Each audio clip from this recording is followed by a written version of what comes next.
So when you look at your life, you are the hero of your story, right? And when I look at my life, I'm like, okay, if I'm the lead of my movie, and then here's where the spiritual connection comes in.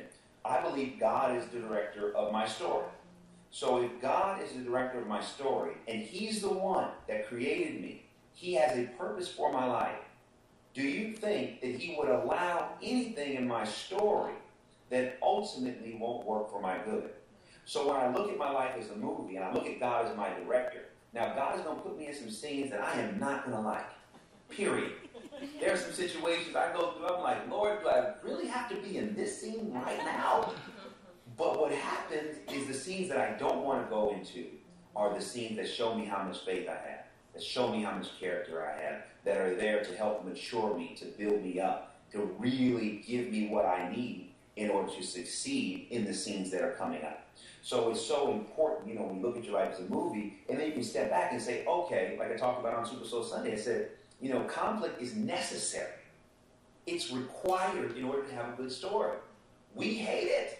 I don't like it either.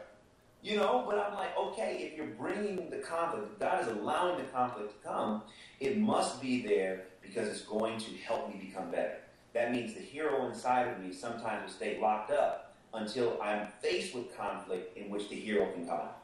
And so when I look at the movie, I say, wow, so if my life is a movie, that means where I am now and where I'm going to be. I mean, when you go through some scenes that feel like hell, it's like, okay, Lord, I know you're going to get me out of this burning building. I know. So I don't know how you're going to do it, but it gives you a context in which to have hope, faith, and then also strategy.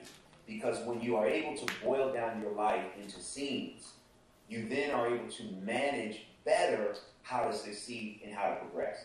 Because we get overwhelmed. I remember when I was in college and, I was interning for Will Smith.